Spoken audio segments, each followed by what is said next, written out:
When Moses wrote the law that God gave to him, he was writing things down in how to relate to your neighbor within the Israelite nation, how to relate to the neighbors outside the Israelite nation, how to relate to your family, how a husband and a wife ought to relate. He wrote down all kinds of guidelines and boundaries and direction, wisdom from heaven.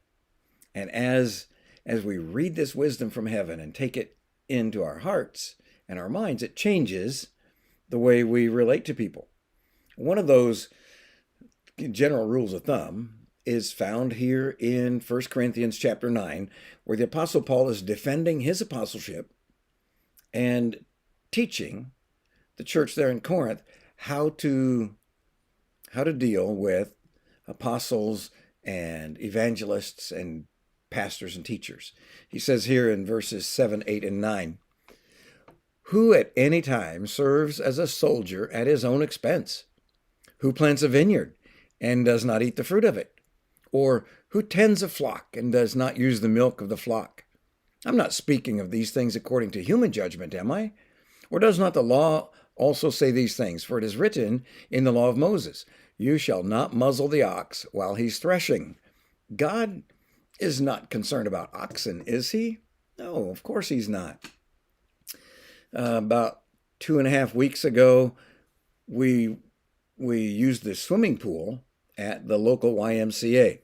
One of our ladies wanted to be baptized. She's been studying the Word and growing in her faith, but she's certainly not able to climb up the steps into our baptistry and then down into the water. So somebody suggested contacting the YMCA.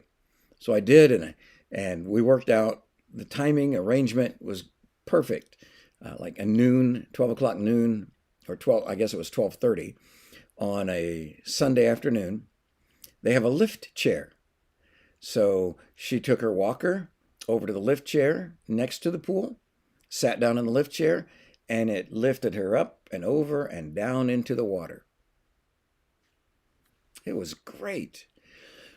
But the why, I enjoyed having the opportunity to emphasize the Christian in YMCA. And so did the administration and staff there. But they required their own lifeguards to be present when anybody's in the water. Of course, that's just good common sense.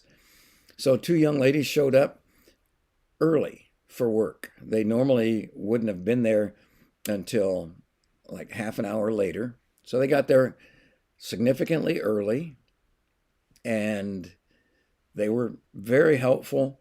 When we were finished, I walked up to them and I made reference to this law of Moses.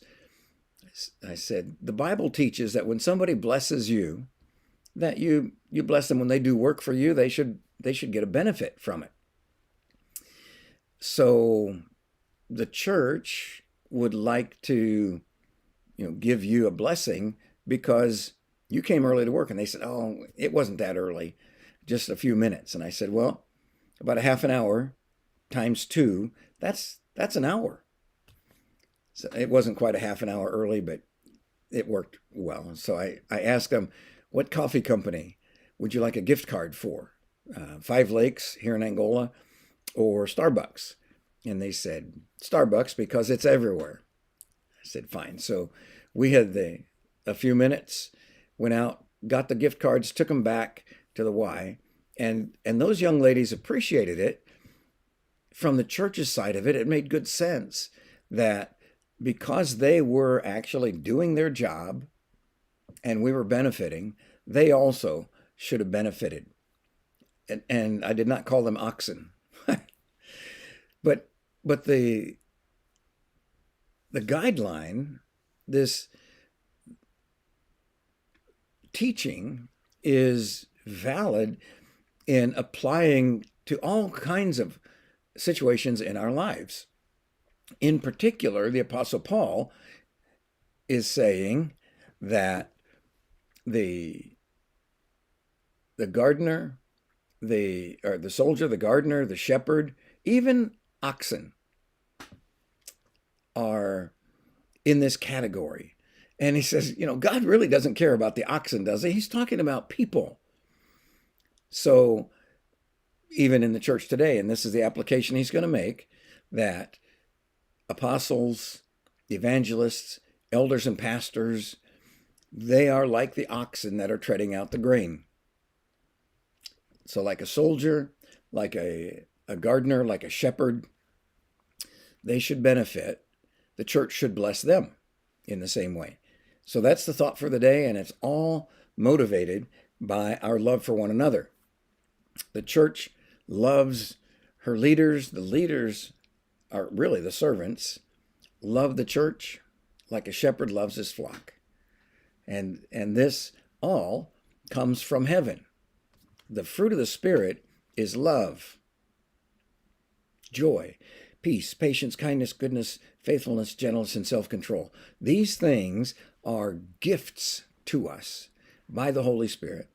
So I get to remind you today that the number one in that list, and I think it's number one for a reason, is love. Because God